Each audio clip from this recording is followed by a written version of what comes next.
Good evening, good evening, good evening, and welcome to the virtual California African American Museum. My name is Alexandra Mitchell. I'm the manager of education and public programs at CAAM, and I am so excited personally and professionally for tonight's public program. In conjunction with the CAAM exhibition, Enunciated Life, author Deesha Philyaw discusses her latest book, The Secret Life of Church Ladies. A National Book Award Finalist for fiction, The Secret Life of Church Ladies offers a series of short stories about Black women, faith, and desire. Philyaw makes visible the murky lines between what is considered right and wrong, as 4 generations of characters grapple with the church's standards and their own needs and passions. Philyaw discusses this work with writer, photographer, and podcast host Nneka Julia. Nneka Julia is a writer, photographer, and podcast host based in Detroit, Michigan. As the daughter of immigrants hailing from Cambodia and Nigeria, her work is invariably tied to travel, culture, and the human experience. She marries her passion for storytelling with several years of photographic training to produce product promotions, brand activations, and documentary projects for various global brands. She is the host of Passing Through and the Layover podcast, 2 of my favorites, highly recommended. She is currently writing her first book. Can't wait to see what happens with that. Deesha Philyaw, her debut story collection, The Secret Life of Church Ladies, which we're here to discuss tonight, as mentioned, is the National Book Award for Fiction, but as well as the Story Prize, the 2021 Penn Faulkner Award for Fiction, and a 2020 LA Times Book Prize, the Art Sittenbaum Award for First Fiction. The Secret Lives of Church Ladies, of course, focuses on Black women, sex, and the Black church. Deesha is also the co-author of Co-Parenting 101, Helping Your Kids Thrive in 2 Households After Divorce, written in collaboration with her ex-husband. Deesha is a Cambilo Fiction Fellow. I invite you all to use the question and answer feature tonight to engage both panelists. And with that, I would like to turn the conversation over to Nneka.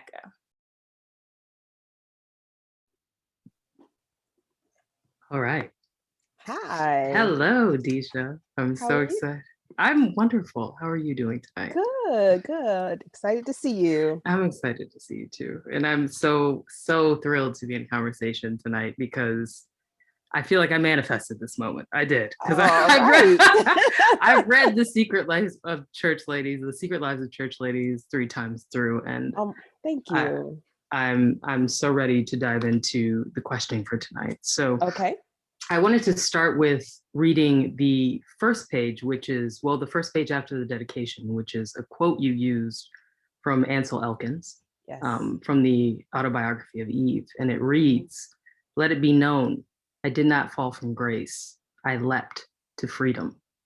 And I think this opening is so profound because, Deesha, you've managed to write an incredible book that beautifully centers Black women and explores stories about pleasure, desire, longing, queerness, power, secrecy, shame, and I think most importantly, freedom.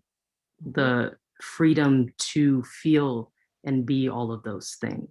So I'm curious to know from the start, where did you begin sourcing these stories about Black girls getting free? Was it from personal experience, things you've seen, or from things that you'd yet to see that you wanted to make? So the stories themselves, the oldest story in the collection, I probably started working on at this point, I guess, 6 years ago, maybe. But for 20 years, I've been writing about these church ladies, but I wasn't thinking about it that way. And so when I did have to think about, well, what have I been writing? What do I, care about? What's important to me in my work? When you have to write those artist statements that no one likes to write, I realized that what I think I'd been doing was writing about dissatisfied women. Because when I started writing 20 years ago, that's who I was, dissatisfied. But the women that live in my imagination and the nostalgia that I felt, and not quite homesickness for Florida and my hometown, but just the memories of that time in my life growing up, which I have, there were certain complications and things, but I have fond memories of growing up. And so when I had that time to myself to write and imagine and create and give that dissatisfaction to some characters, it was those women, the women in the church and the women outside of the church. Those are that's what I know. I was raised by women. I was raised by my mother and my grandmother. So my childhood, all the way up to college, was intergenerational. I've often felt like a little old lady because I was with my grandmother and her friends a lot. I spent a lot of time with my grandmother. I would go to work with her in the summertime. And when I was a kid, I was the kind of kid that people would call an old soul. So the intergenerational part of it, and me sort of watching older women and listening to them, that's just always been part of who I am. And so when I was writing, they were very much alive for me. And really they resonated with me. So I've been kind of bringing them forward over 20 years. But then it was only within the last, as I said, 6 years or so that I started working on short stories. I had been working on a couple of novels, but there was one in particular in 2007 that I started that I did get 2/3 of the way done. And I felt like I made some traction, made some progress. I was making traction, and then I stalled. And I understand now why I stalled, but I only after writing the collection do I understand it. But at the time I stalled, and I started writing these stories. And that felt better, and I felt like I was accomplishing something, and I was doing readings, and my agent for my co-parenting book was going to be the agent for this novel, and she heard the stories, and she was the first one to call them church lady stories. And so she said, while you're on a break from the novel, these church lady stories are really good. What if you got really intentional about that and built a collection of them? And so that kind of gave me my marching orders to be intentional about, a theme, Black women's sex in the Black church, in that order. That was very important to me. As you noted, this isn't a book about church. It is a book about freedom. It is a book about Black women first, sex, and the Black church. Yeah. Yes, 100%. I mean, it's just, I was just fascinated, if not just awed, like awestruck by just, I think it just shows just how visceral and how real these characters are, how observant of an individual that you are, because it takes an incredible amount of observation to architect these stories and to architect these characters. So after reading that brings me into the first story in the collection, which is Eula. Yes. And you somehow managed to pack like every single theme into 11 pages. Yes. And one of my favorite lines in the story, or parts of the story, is when Eula's shocked at Caroletta's pause after Eula's like, I don't want to die a virgin. Do you want to die a virgin? Like, and Caroletta, I want to read what Caroletta thinks. She says, I don't know what's funnier, that Eula thinks my 40-year-old ass hasn't had sex with a man in all these many years, or that she still considers us both virgins after all we've done together in those same years. And she thinks that, but she goes on to actually pose the question to Eula, do you think God wants you or anybody to go untouched for decades and decades for their whole lives? Eula eventually responds, I don't question God. And Caroletta goes on to say, but maybe you should question the people who taught you this version of God, because it's not doing you any favors. So I'm curious, for a character like Eula, what role does the church play in architecting ideas about pleasure, queerness, secrecy, and shame? And how and why does that differ from Caroletta? That's a good question. Like, what's the difference between the two of them? Because I think it would be really easy for people to say, Caroletta is willing to embrace her queerness and Eula is not. I'm not so sure. I'm not so sure that Caroletta would even use or have the language of queerness. I think they're still both church girls. Yes. I think the difference is that Caroletta is willing to she won't buy into delusions. Like she's bought into a lot, but she won't delude herself the way Eula does in the story, and the way I think a lot of us do, to survive what we're taught at church and when it bumps up against our reality. And so what we see are two women who are, their coping mechanisms, their survival mechanisms are very different. Secrecy for both of them, but I always got the sense that if Eula would just say word, Carolina would be like, we're out. Yep. We are out. 100%. But in the meantime, but she's not going to force it. You know, she doesn't force it with Eula. And certainly if, you know, she could go and have a partner, she could go away and find someone else, but she doesn't. So she's not as free as I think people want to say she is, but by comparison, when you compare her to Eula, there's definitely, she at least allows herself, she's at least honest with herself. Eula's coping mechanism has been one of, you know, when you've got that, what is it called? Cognitive dissonance. Yes. You know, this is what I've been taught. This is how things are supposed to be. It's not how it is. How do I still function? It's like when people are in those cults that say on this date, the world's going to end. And then the date comes and then it doesn't end. It doesn't end. And you would think, oh, they're going to leave the cult now, right? No, they find a way to make it make sense. That's just how our brains are wired, especially around any kind of dogma, right? And so the dogma of the church has convinced Eula it is, you get married, you have sex with, and you can only marry a man and you can only have sex with a man. The end. Anything else is of the devil. Anything else, you're going to go to hell.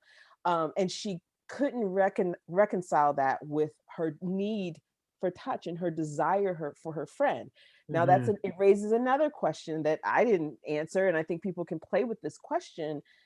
Eula has a desire for touch, and she says that, and that's how they start their I don't know if you call it an affair, whatever. It's the same time next year. Exactly. It's a little. But Caroletta has a desire for Eula. That, you know, so that's another difference between the two of them, and that's possibly why she doesn't just leave and say, I'm just going to find another woman to be with, and why she might not say, I'm queer. She's what she knows is, I love my best friend, and I like some married dudes on the side, but right, I'm in love with my best friend. Exactly. Like, you know, or so I don't know if she calls herself queer or bi or whatever. She just knows what she knows, which is, this is what I want. This is what I want.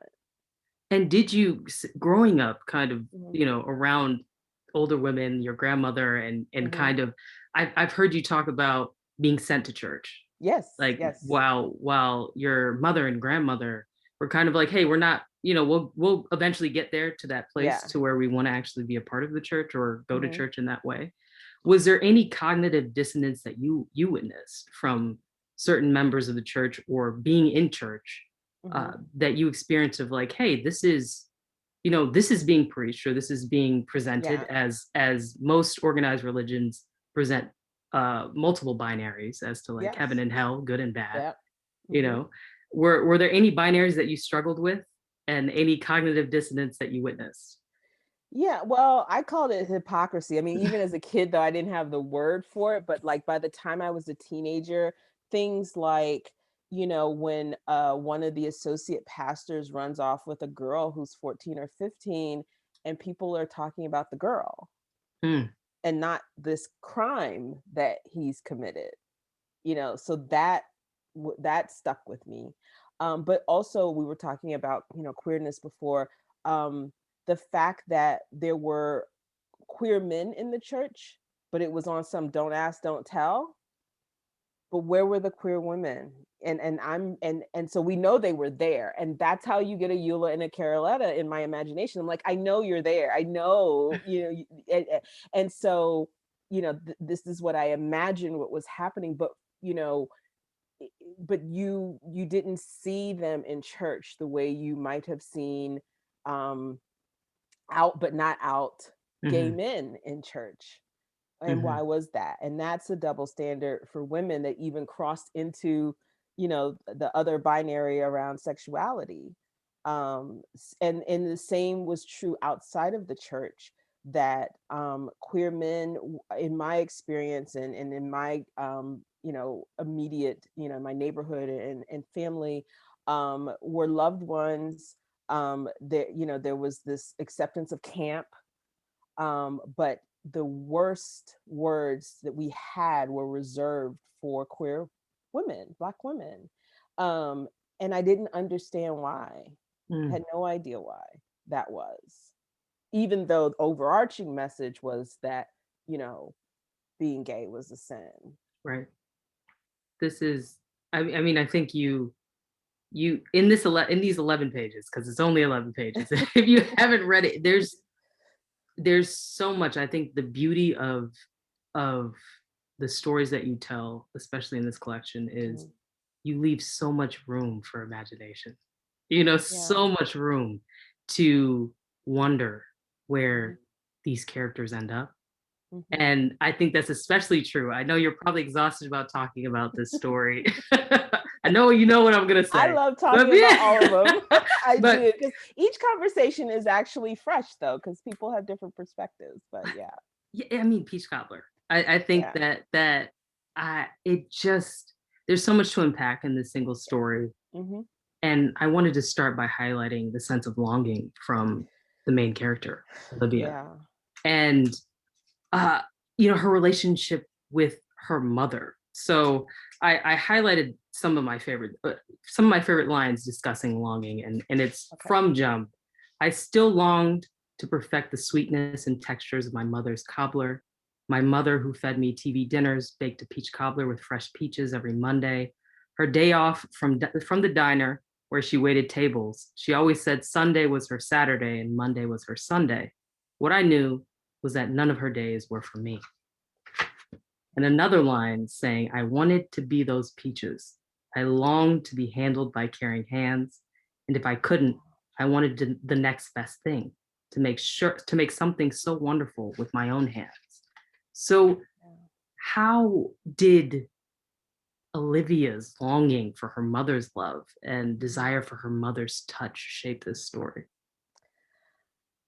Like, my immediate answer is, my longing for my mother, but in death. My mother died when she was 52 and I was 34. So I had my mother in childhood, and my mother was, she was more like the mother in Snowfall, where Arletha describes her as like a blanket that's just too much for the summertime, but when you miss it, when you need it. That was my mother. She was very demonstrative and very loving and very attentive. So she was like the opposite of Olivia's mother. And so the longing there for the mother is, for me, present tense. But also just a general longing, and I could have written that story in this pandemic, where a lot of us are longing, for touch and love and to be chosen and to be a priority, And so just like I've been giving, characters my dissatisfaction, I gave her, that longing. In my own childhood, my longing was for my father. And my father's dead too. My father and my mother and my grandmother all died in the same year. I don't long for him the same way that I long for my mother, because I didn't have him in my life the same way that I had my mother. So there's, grief there with him, but it's not the same. And so it's more of a kind of primal, visceral thing. You see it again in Snowfall. She falls and immediately I want my mother. And so I've had those moments, whether it's high highs or low lows, where I wish I could call my mother, and so that's the place in me that comes from. But the loneliness of, like, my childhood, as I said, was a good one. But there were these times of loneliness. I was my mother's only child. So I have half sisters, like in Dear Sister, but those are my father's, we're our father's children. But I was my mother's only child. And so at the times when I wasn't outside playing with my friends and I was inside, those were really lonely times because I was very bookish, so I could get lost in a book for a while. But after a while, it was like I wanted, people and connection. And then also that father loss and longing was there for me too as a child.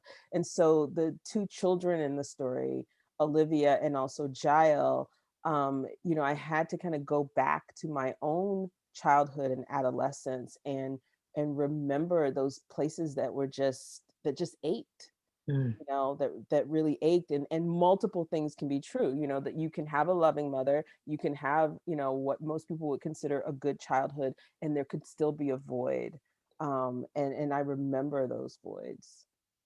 100%. Yeah, you can feel it. You can feel it in everything, that every single word of Peach Cobbler, and also Olivia's transition from adolescence, from a kid who thinks that the pastor is God, Pastor Neely is God, to just this young, this adolescent who is figuring out what desire is, what sexuality is, what pleasure is to her, what her boundaries are, and all of those things. So I'm wondering, how do you think, when writing this, the root being this relationship with her mother, how did it affect how she viewed herself, how she viewed sexuality, and the boundaries that she erected or did away with because of her relationship with her mother? Yeah, I mean, like a lot of us, she was going through it in adolescence, right? There's the part where she talks about just wanting to be touched, but how boys always wanted more, and she had to kind of decide for herself when and with whom did she want more. And I have to say that I didn't get that right the first draft of this story. I didn't go as deep with her relationship with her mother, which, as you just pointed out, also impacted how she saw herself and how she interacted with boys. I didn't flesh all of that out until I got feedback that the first draft of it just didn't land right. In the first draft, she and Trevor don't get together. He goes away to college, and then we fast forward to their adulthood, and they meet again in their 30s. And he comes into her bakery. She owns a bakery, and he comes in and he tells her that he knew about their parents' affair as well. And so they both were carrying, their parents' burdens. And so she takes him into the kitchen and they bake a peach cobbler, and while it's in the oven, they have sex. I thought that was brilliant, right? But no, none of my readers liked that. They said it didn't feel true. So I had to figure out, like, well, then what would be a true ending for her? And does that mean like in adolescence or in adulthood, like where? So I had to go back in and do exactly what you said, look at that relationship with her mother. I added a couple of scenes that I needed for myself to understand better where her mother was coming from and how Olivia was receiving this. She's obedient, she's respectful, until she decides she had enough. So I got her to that point. So the revision took me there. The revision also involved her having sex with Trevor, which again, in the first draft, she did not. And so that was her having agency. There was her making a deliberate choice when there was so much in her life that she didn't get to control. And then she had her heart broken. We have to do that to the characters. And so that's where I left her, as so many of us are left in adolescence, which is, it feels like a trap because there's so much that happens to us. And we don't, we're trying to have agency, and we're trying to, have some command over our lives and our bodies. But there's this stuck feeling. And so that felt right to leave her there.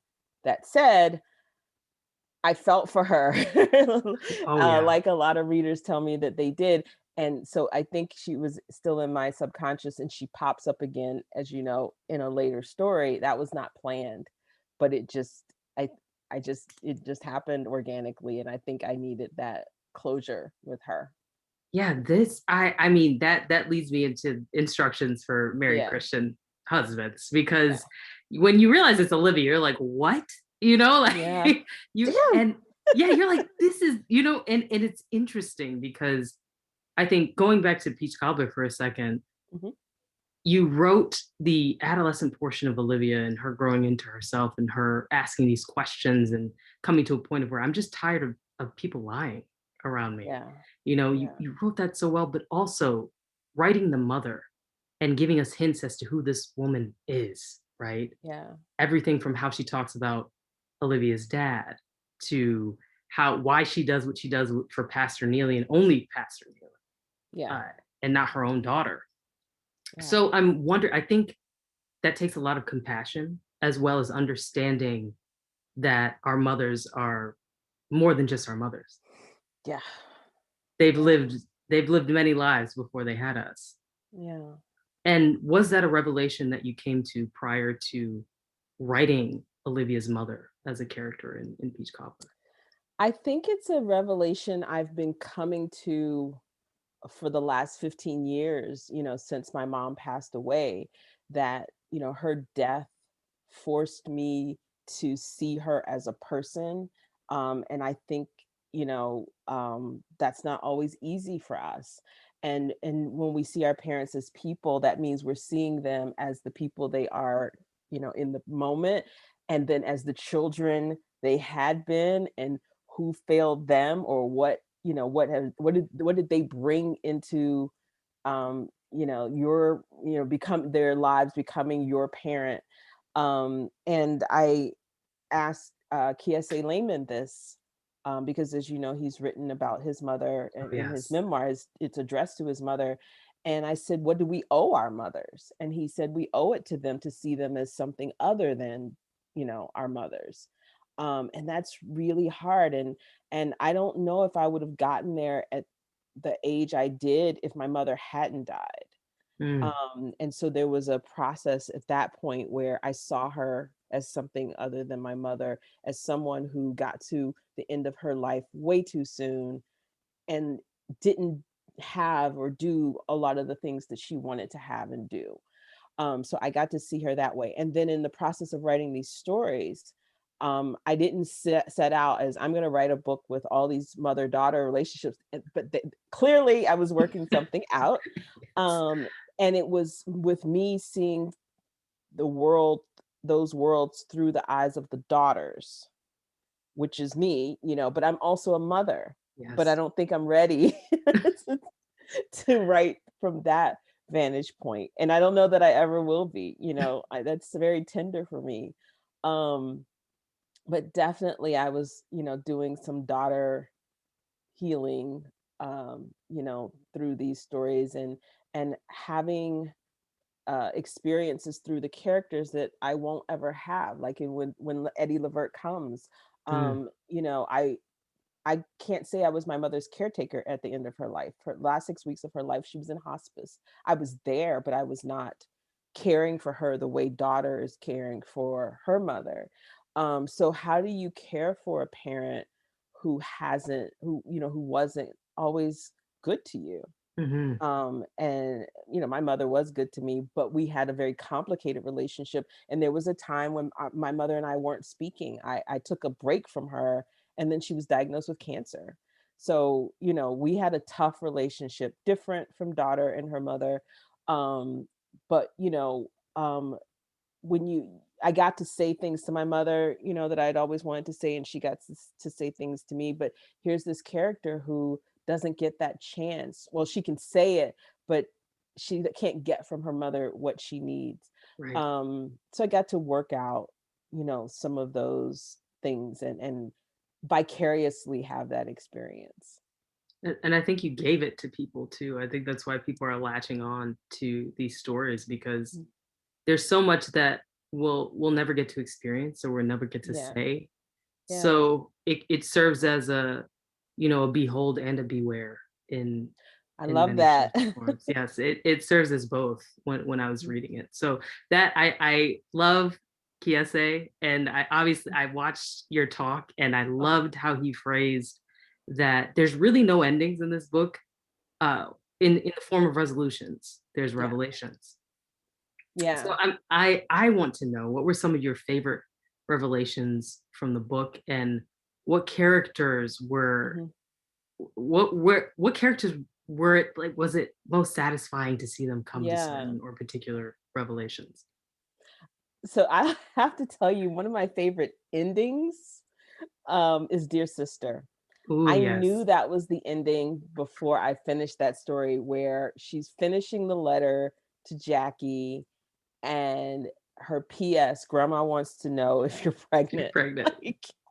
Now, I don't know if Jackie is pregnant or not. I hadn't thought that through. And, we won't get to see that in these stories, but I thought it made sense for Grandma to ask that question.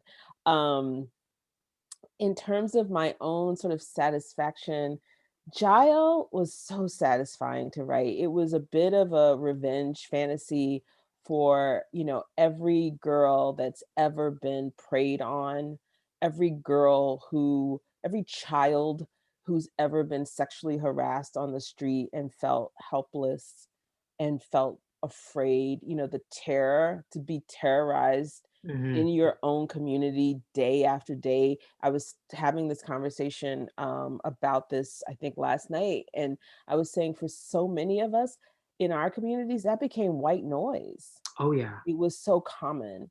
And so to disrupt that and have her do something unexpected and to fight back, and then the ultimate fighting back, what she does with the predator, that felt like a nice revenge fantasy. So I enjoyed that. I also just love her smart mouth. How Yes. many of us, how many, there's so many girls, it was always watch your mouth, watch your mouth, watch your mouth.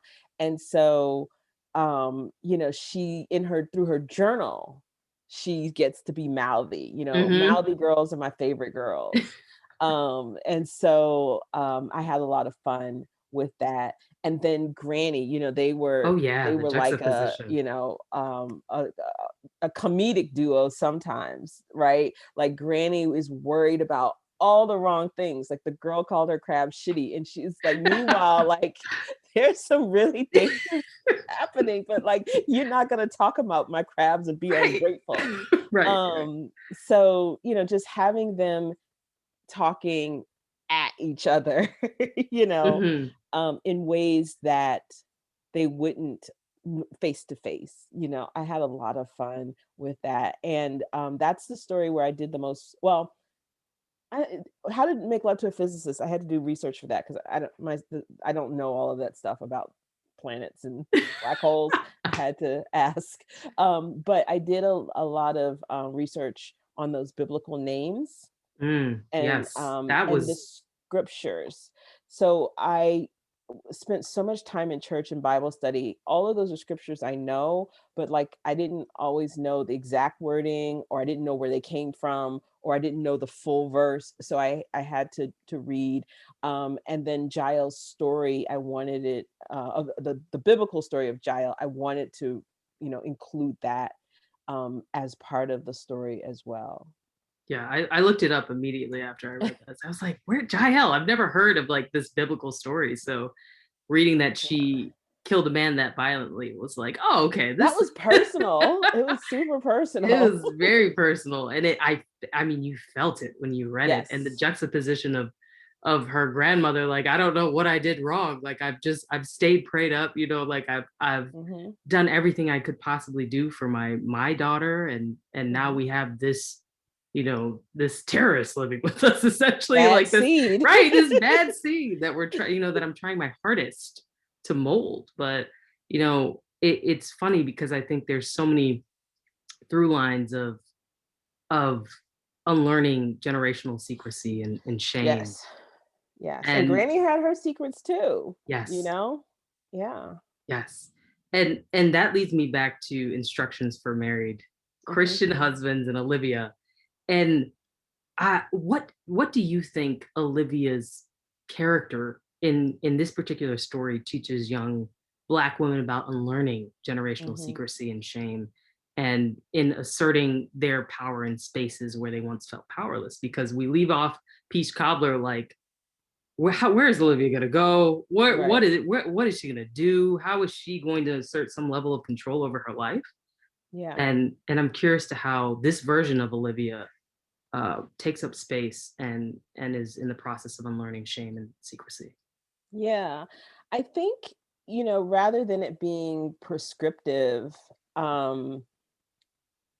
it's more like, I see you.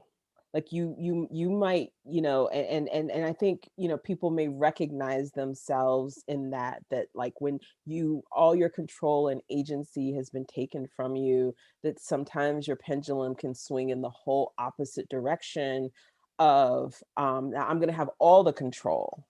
I'm going to have all the control, but that isn't always conducive to a healthy relationship with other people, be it familial or professional or romantic and intimate. But clearly, she was someone who needed to feel like she had control in her life. And I think a lot of girls and women can relate to the things that were done to us, or the ways that we were shaped and molded. I'm never going to do that. I'm never going to be that, as a parent, I'm never going to say that to my kids. I'm never. And then when you look up one day and it's like, I sound exactly like my mother, best laid plans, right? And so, I think it's the recognition that can happen, and that sometimes, what freedom looks like, it's on a sliding scale. I like that the story raises the question of, is this a happy ending for her or not? Is she free or not? And what would she say? I don't know. I think she would say that she's free. But she could also just say, she could truly become her mother, which is, look, life was never going to allow me to be free or happy. This is as close as I can get, because that's what her mother told her. So we don't know for sure, is she rejecting her mother's teachings, or is she saying, no, I'm going to, I'm happy with this life and I chose it, and therefore, I'm having everything I want. So with that story, but with all of the stories, I never wanted to present one, view of like, this is what it looks like to be free, including around, leaving the church, for example. Eula and Caroletta they're still going to church, right. But they carve out this one piece of freedom for themselves, I don't know if they'll ever carve out more. But that, there are women who stay in the church and still manage, to have free, full lives. And that's another reason I say this is not like a middle finger to the church or anything like that. One of my favorite conversations about this book has been with a group of Black women pastors, who really engaged with the stories and thought that the stories were necessary, and that we're starting healing conversations, and that's what I was hoping for. And so I would hope that a girl or a woman reading sort of where Eula ends up, I don't know the average person would be like down for that, right? Like, a lot of people stumble into affairs. She's like, this is orchestrated. Yes. And so I don't know that many people can relate to that, but I think the kernel that that will appeal to them, that I hope, is this idea that you get to set the terms of engagement of whatever you choose to do. You should not be marginalized in any aspect of your own life, or be somebody's side anything. So she is what people would call the side chick, but she is absolutely plays the center role. So again, breaking those binaries, like it doesn't have to look like this or that. It can look like this. We've never seen, it can look like something we've never seen before. Absolutely, because you're used to seeing, I mean, the quote unquote side chick waiting by the window for the. What is it? Is it February 15th? It's like Side Chicks Day or something like this. It's like the day after there's Valentine's a day. Unofficial. Oh goodness. I mean, that's basically every side chick, movie or piece of fiction that I've read is just this. There's this longing and not this autonomy and this power and assertment of oneself in this situation, and even choosing this because her mother, the times that she would go weeks without seeing the pastor, her mood would change. She would start drinking a little bit more. She would become a bit meaner, especially when Olivia was venturing off to their mansion. She was asking questions like, what did you eat? What time did you eat it? Like, just very, very, she saw the lack of control her mother had. So I think that's a beautiful way to put it, that there's no one way to be free in this collection. And there's also no one way to view the church or God, because so many of these characters have different opinions as to what God is to them. And I loved the physicist's actual, I loved his description as to what he thought God was to him when he was asked by Lyra. And I'm curious, because in How to Make Love to a Physicist, which is such a tender story with a tender revelation at the end, I'm curious to know how you think Lyra, the main character, navigates pleasure, shame, desire, and her freedom, because it's tangible and intangible, because she's a woman of a certain age, and we've all, from our mothers at some point in time. I know with my mother, it's like, she's Southeast Asian from Cambodia. So she was like, when do you get married? At around like when I hit late 20s, she was asking that question. So, right, exactly. The time is ticking. So I'm Lyra's a woman of a certain age. So, and her mother is putting these external pressures on her. So I'd love to hear your description of how you feel like she navigates pleasure, shame, desire, and eventually her own freedom. Yeah, she's someone who, when we meet her, the idea that, and it's the idea of home, which we see in Snowfall, right? Can you make a person a home? Should you make a person a home? What does that look like? And then Lyra says that she's never felt at home in her body. And so she has been detached from her own pleasure. And so she's been pursuing, she's always had a man. She let us know, like, I had a high school sweetheart, I had a college sweetheart, I had a grad school sweetheart. She was not lacking in the man department. But, as she said, they all left her for women who were more at home in their bodies. And I take that to mean more women who were in touch with their own sense of pleasure and could enjoy a physical relationship with someone.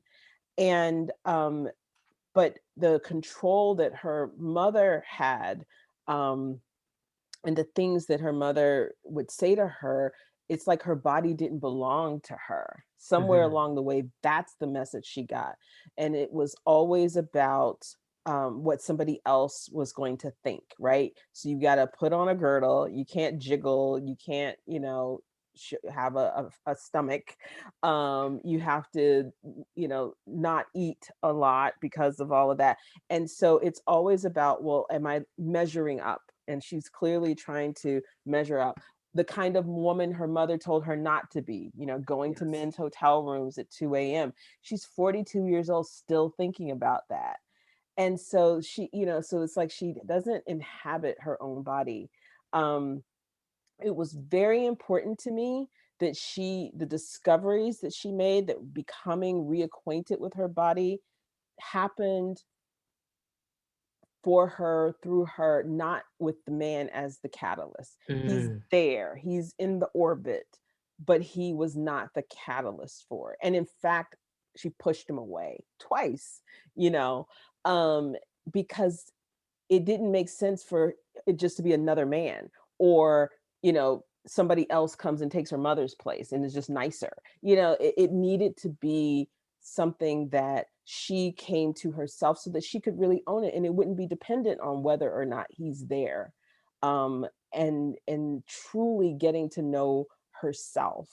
And so that, to go back to your other question, thinking about girls and women reading this story, that's what I want them to see, is that we get to make these decisions and we get to take this journey. And yes, there can be people who come alongside of us, but we have everything we need within ourselves to get in touch with the parts of us that other people have not ruined, that's too strong of a word, but have caused us to disconnect from. There's some disconnection and disassociating that she had been doing. And so I hope that people would see that it's possible. And it's not scorched earth. It might be scorched earth, right? Like she was weighing, do I invite my mother to my opening or not? And that was kind of a symbolic moment. Is there going to be, in Snowfall, it's like, is Arletha's mother going to make room in her life for her partner?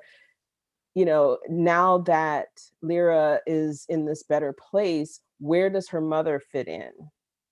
And the fact that it's a question, like, and this is like heresy, but like, the whole honor thy father and mother thing. Yes. Like, if your mother's not acting right, she might have to, again, I'm somebody who took a break from my mother. So I'm all for that. And so we get to decide how and when we allow people access to us. And people who hurt us, we don't owe them continued access to keep hurting us. Yes, 1,000%. And I think that what's so beautiful, or one of the many things that are beautiful about How to Make Love to a Physicist, is that exactly what you just stated of like, we get to choose. And it's okay. Like, people who love you will stick around. And the physicist to even kind of, for him and Lyra to have this back and forth of like, oh, you kind of ghosted me. And I have an issue with this. We can talk about this. But I still really like you. I still want to be in your life, and I want you to be in mine. And I think we so often look at story, even in real life, as very binary, as if I do this thing, then I can't risk my own well-being to and miss out on this opportunity with this guy that I like, or this person that I like. Yeah, so, he's not an exploding offer, No, he's like, not. Now or never. He's not. People aren't, Right. And I think that's what's so powerful about the story. Even the taking time to herself, cooking for herself, pleasuring herself, all of these things, like you said, returning to self for everything you need. Yeah.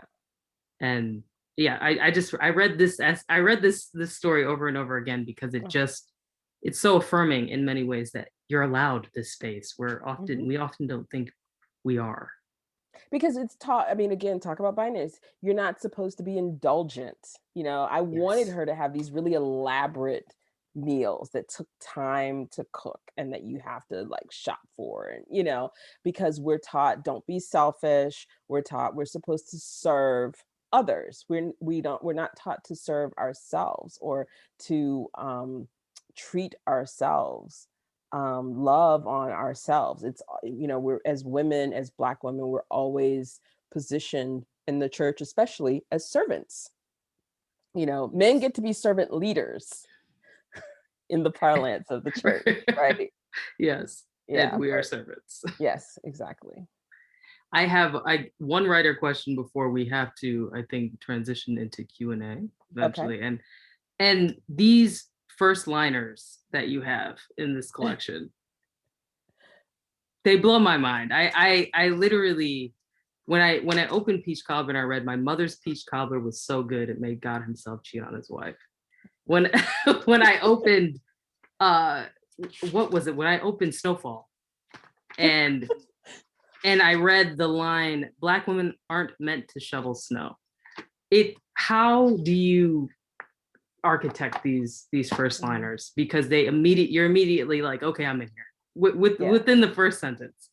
It's a whole exercise that writers can do, especially if you're someone who's struggling to write for whatever reason, or struggling to finish things or whatever. It's an activity that I call fabulous first lines, where you're not committed to anything else. Just what's the most fabulous first line you can think of that's like interesting and funny and that is going to like stir something up. And you just make a list of them, no commitment. And then you can come back to them next week or next year or whenever, and then you solve. If I say Black women aren't meant to shovel snow, well, who are these Black women? And clearly they're probably shoveling. So why are they shoveling even though they're not meant to? Where are they?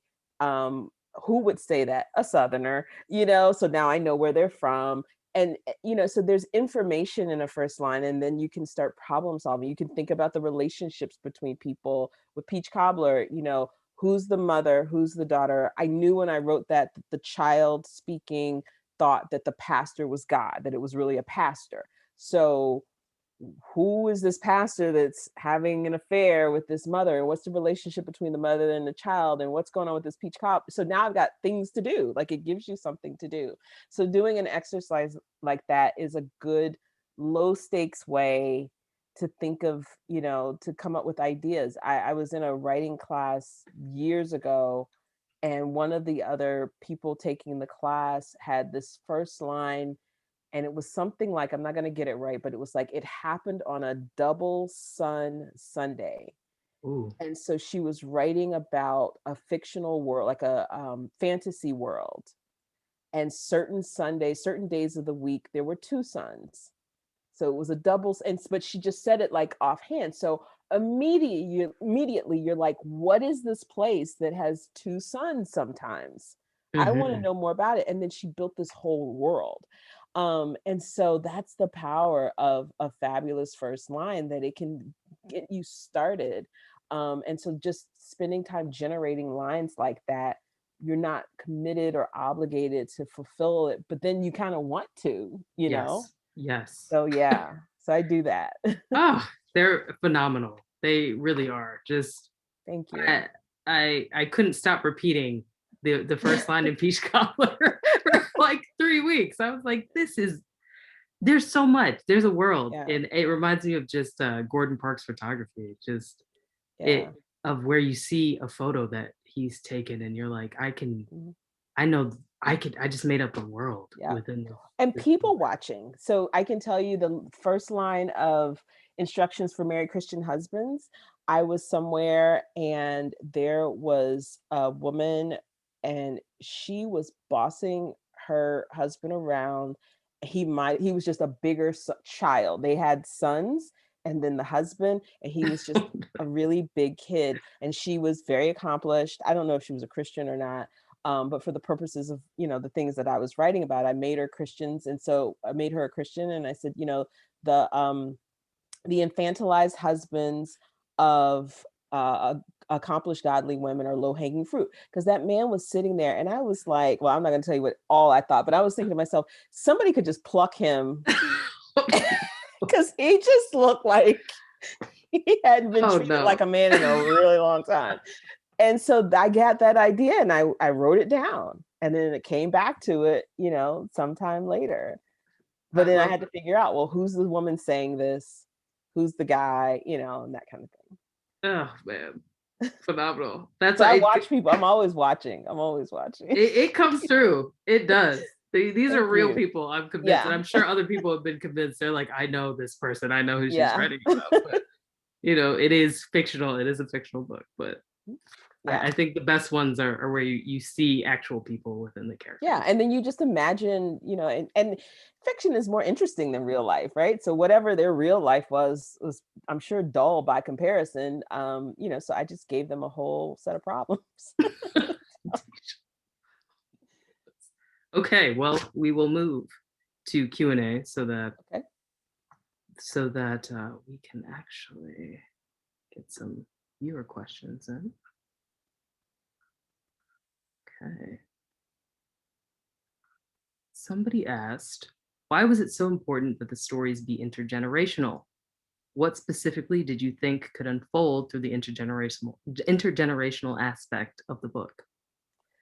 That was just really like, I don't know any other way to do it, because my life has been always been really intergenerational. There was a point when I was in college, before my great grandmother passed away, where we have 4 generations of us living all in the same house. And I remember one Christmas, my mother bought us all matching outfits and sneakers. No, don't smile. No, no, Sorry. no. My great grandmother, my grandmother, my mother, and me all had these like shiny, I don't even know what kind of material this was, but it was like a jogging suit. Nobody was jogging, but it was slippery, and some Reeboks. And we all had the exact same outfits on. Is there So a photo of this? no, no. And so, being in the house with my grandmother, and spending a lot of time with her and her friends, and then my great grandmother, even before she lived with us, um, she was a character. She had left my grandmother as an infant to be raised by her paternal grandparents. And then I don't know when she came back, but by the time I came along, she was in our lives, but she was so fancy. Like, she had furs, like she had a fox fur. I didn't never seen a Black woman with a fur before. And so she didn't know how to cook. That blew my mind. I did not know, like, I thought like Black women had to know how to cook. And so every Sunday we would take Sunday dinner to her, and things like that. So she was a character, and she had this huge house that had been like a rooming house. And so I would go and explore, and it was like to me it was like a haunted house. I've always just, been fascinated by older people. And so um they were just always going to be there. And when I started writing fiction 20 years ago, I was writing characters that were older than I was, like maybe between my age and my mother's age, somewhat. But I don't know, other than just that was just my world.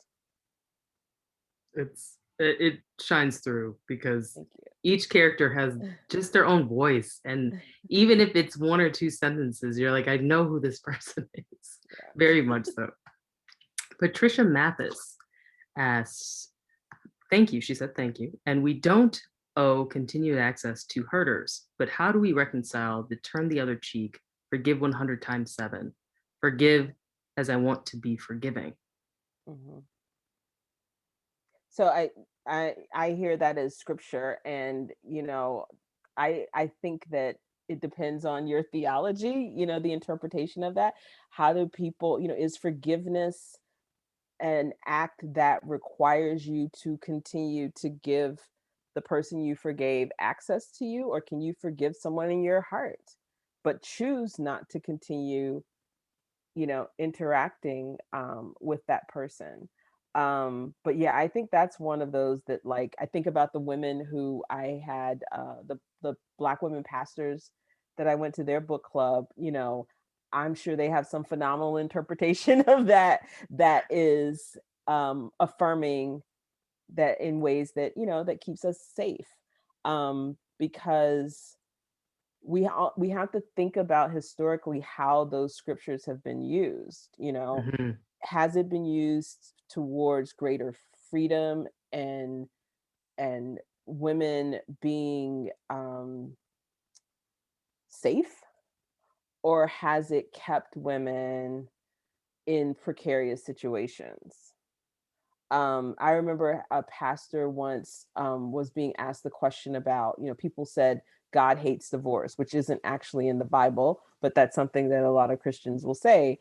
And so someone was like, well, what if there's an abusive marriage, Mm. And that pastor said, God calls us to peace. And so he didn't take a position, Mm. and so that's always kind of stuck with me, that what, peace, freedom, those sorts of things. And so if we look at scriptures that, 5 people are going to interpret them 5 different ways, but if we all are trying to get free, and we all are aiming for peace, what's your interpretation that takes you there, that keeps you safe, that is healing for you? So yeah, that's how I would look at that. Yes, I love that, because I think that it's easy to take blanket interpretation and just completely. Also, if we think about too, like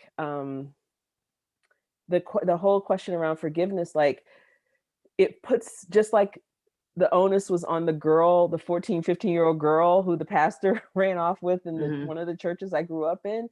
The onus, you see, the way that scripture is interpreted, it's the person who was hurt is supposed to do something. Like, where's the, Yes. if we put as much pressure on the offender, Yes. then these things would balance out. It would certainly be easier to forgive somebody who was truly remorseful and who truly understood, I've hurt you, I have no right to you or access or to ask anything of you. If you choose to show me grace and forgive me and give me access, okay, but I'm not going to demand it of you. So we don't ever have that conversation, though.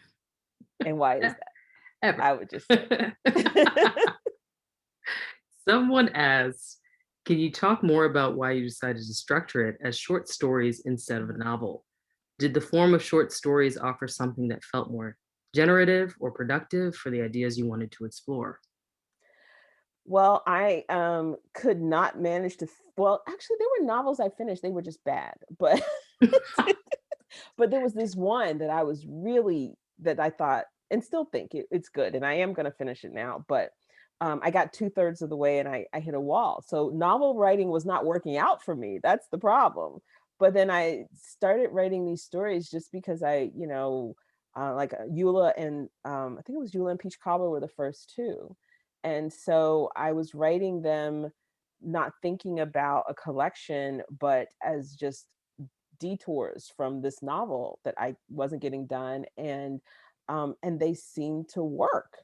And so my agent said, when she suggested I build a collection, she said, if you can get 3 of these stories published, we can start to shop this manuscript around for collection on the strength of 3 stories. Wow. That feels way more doable than finish this novel that you've been working on for almost a decade. That Yes. It felt more possible. Not that writing a collection is easy, but I felt like I had a clear path to finishing something. And so I just got intentional about that. And now with the novel, I understand that part of the reason I didn't finish was because I no longer cared about that character and what she was dealing with or any of her problems. So you can abandon a novel or a character. I will just say that. Or you can tweak it. And so I'm not abandoning her completely. I changed her name. But I did change the focus to things that I do actually care about, and that now I'm excited to actually write it, but I lost interest, and it took me writing a whole other book to realize, oh, I didn't finish that novel because I lost interest in it. And that's Oh my okay. goodness. Yeah. And it's wonderful to look at it like that instead of just beating yourself up over it. You're like, maybe that's just I'm not really interested in this character or the storyline anymore. Right. I'm a different person. I mean, I started that book in 2007. I mean, I'm not interested in the same things. 100%. Dio asks, thank you for this gem of a book. How do you suggest that young Black women continue to engage in these much needed conversations about pleasure, the Black church, and liberation, particularly with other churchgoers and Christians? Yeah. Start the conversation you want to have. Step out and take that chance. I've been hearing from women who said, I'm reading this book with my mom or my 80-year-old grandma, and having conversations that they didn't think were possible. So you may be pleasantly surprised. One of the things that, one of the characters says in Snowfall, and I have to remember this, and I think all of us do, is when we think about the people in older generations, they were younger too. You know, they're still human beings, they're still sexual beings. We don't always see the fullness. Sometimes it's because they don't always show us, but we sometimes just can't even imagine it. So we have to be open and willing to be surprised. And we need to break those binaries too. Like, oh, well, they're church folks, so they're not going to want to do this. Like, no, don't box them in. We're saying don't box us in, don't box them in either. And then I have a friend who is a Black woman pastor who, when I was putting this collection together, she said, you know, when you promote this book, can you come up with something that will allow pastors to teach with this book? And you know, what can you give me that will be like an access point? So what I did was I made 2 book club kits. Ooh. And they are, if you go to my Instagram, which is just Deesha Philyaw, there's a link tree there in my bio. And way down, because there's a lot of links there, there are 2 book club kit links. And there's one specifically for church groups. It has the recipes, the questions, and all the discussion questions that the other kit has, and additional questions for church groups. And it also doesn't have the playlist, because I didn't want people to, you know, have any reason to say, oh, we can't use this, right? So there's a playlist in the other one. There's not a playlist in the church group one. And so they're good questions to engage everybody. So that's one way. If you're not sure how to start the conversation, look at the book club kit, get some, you know, you can pick one question. I think any one of those questions, you could spark the conversation and then, you know, kind of see where it goes. I often share on my Instagram page book clubs that tag me and say, hey, we're talking about your book. And then I share it, and there are book clubs that you can join that are talking about the book. I think currently I think it's called Reading While Black group. My book is one of their March selections, and they welcome members as well. Lots of book clubs would love to have you. And I bet if you even on any of your social media channels ask the question, how do you, you know, talk about this book with your church family and friends? Somebody else has dealt with that, you know? And so, yeah, I'm excited that people want to have those conversations. That was one of the things that I hoped that the book would spark. Yes. And an audience member named Safia asks, how can the church better serve women and or teach women so that they don't have to go through these oppressive experiences? Yeah, I think it starts by listening to women. And you know, obviously the church isn't a monolith, right? And so, you know, there are churches where what I'm about to say isn't true, but if you even look at the structure where there are churches that are, you know, majority 75-80% women, but that's not reflected in the leadership.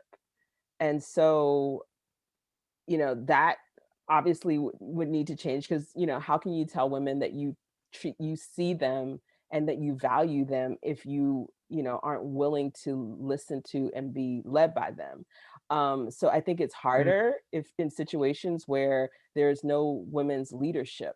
But I think where there are women leaders, because we're complicit, women are complicit too. Like I'm not, you know, I never want to position this as, you know, men in the church have done this to us. We all know that some of the, you know, biggest perpetuators and guardians of the patriarchy are women, because it's like white supremacy. It's just in the air. It's what we breathe in and know and have to unlearn. So we've let each other down, you know, and so I think honest conversations can start with older women, you know, because a lot of it's generational, or women in positions of authority asking other women, you know, what is a tender place that we've created here for you that needs some healing, and what can we do differently? What secrets are you keeping? You know, not like to be shamed, but like the harm that's done, we keep those secrets and then we internalize that shame, and that shame belongs to somebody else. Like Olivia, you know, she felt ashamed and she didn't do anything wrong, you know? Yes. And so giving people the opportunity to talk about what they're carrying, and know that it's safe to do so, and know that they can get, not that they need to forgive, but people saying, I'm sorry. Ooh. Apologize to women for, collectively and then collectively as well as individually, the harm that has happened to them in or through church. Yes. Yes. And church is just one branch of the many institutions that are extremely oppressive. Derek has said, Deesha, love the collection. The stories feel like they've been blessed by Gloria Naylor, Toni K. Bambara, Gail Jones, ZZ Packer, Nafisa Thomas Spires, etc. Yes. Could you talk about how these stories are in conversation with these authors' works? Could you talk the canon of Black women writers and your inspirations? So I've always gravitated to Black women, period. When I answer the question about why, where did they come from, it's because I've always looked to and looked at Black women to see what's possible. Gloria Naylor and the authors that Derek listed, these are writers that I've been reading over and over and over again since I was younger. And then folks like Nafisa, who, is writing contemporary fiction, and writing about Black women in ways that we know we exist, but we don't always see ourselves reflected in art and in media. And the way that Nafisa in particular is writing about what she wants to write about and the people that she knows, and not being beholden to, I have to write the Black woman, as if we are, archetypes, and, but truly writing about us flawed, funny, quirky, imperfect. And so for all of the writers that Derek mentioned, it's that boldness that I'm attracted to, that just the unabashedness, and those characters, the characters in those books are also dealing generationally with, disappointing their mothers and grandmothers, and asserting themselves. And so I knew those characters and I admired them before I was that kind of person. So they showed me what was possible, not just as a writer, but as a woman, as a Black woman. And so I love being a part of that tradition of unapologetic Black women. Sula Peace, Toni Morrison's character. That's my favorite Toni Morrison book. I don't know if I did a good job of answering that question, but because I'm overwhelmed to be, mentioned in that spirit. But yes, I want us to keep telling these kinds of stories. I want that work to continue. 100%. And I think we're running close to time, but I have one last question. Question. I absolutely loved in your talk with Kiese how you called him a gateway, not a gatekeeper. And you quoted Toni Morrison in saying that, if your first job when you get free is to free somebody else, and when you get power, it's your job to empower. Yes. And you also spoke about how that is not just when you're at the tip top or the peak of a mountain, it can be through experience alone. How does everybody listening now, how do we become gateways instead of gatekeepers in our own lives? So it involves sacrifice. So there are lots of ways you can do it, but one I'm going to talk about is one that probably doesn't occur to people, or maybe it's not so popular, which is giving away, using your privilege and your platform to give something away to somebody, an opportunity to somebody that they wouldn't have otherwise. Because if you get asked to do something, and there's an opportunity for someone who's coming behind you, and you're getting 5 opportunities, you can give one of those away, or if you get 2, you can give one to someone else. You'll get it back, Yes.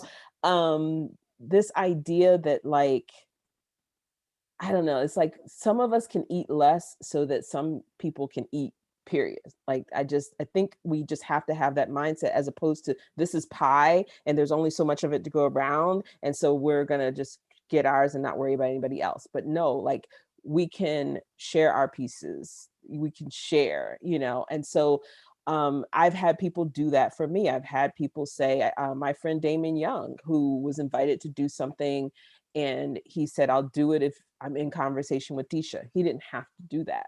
And so now I'm looking for ways that I can do that for someone else. If the New York Times says, hey, we want somebody to write about this, this, and that, I could do it.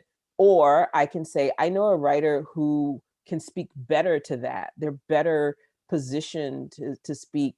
Their marginalization is such that they're touched by this more than I am. This other Black woman, you came to me because you know my name and because I've written for you before, but we need to bring in somebody else, and I can make that recommendation, things like that. And so sometimes we don't think we have that opportunity, but we do. You just have to think about it. What do I have that could benefit somebody who's where I was a year ago or 5 years ago? Mm. Beautiful. Thank you. Thank you so much, Deesha. Thank you. I appreciate this conversation so much. This is wonderful. Incredible. Thank you very much to both Deesha and Nneka. This has been incredible. As we continue to celebrate Women's History Month at CAAM, I couldn't have thought of a more incredible story to center this around in terms of complicated, brave, and nuanced women, our favorite type of women to celebrate at CAAM, and creativity. I want to extend a special thank you to Taylor Renee Aldridge, the curator of Enunciated Life, and salute her for her work on the show. Hopefully when we reopen, you all will be able to see the exhibition. Please do check out Passing Through the Podcast, one of my favorites. Also, please do purchase the book. It's available via SO1 Books. I shared the link to that directly. Please do purchase it for yourself, savor it, enjoy it. This talk will be available on YouTube in the coming days, so we invite you to revisit and revisit and revisit again. And with that, I say thank you again, and you all have a great night. Be safe, be healthy, be well, and we look forward to seeing you sometime very soon. Everybody have a great night. Bye-bye.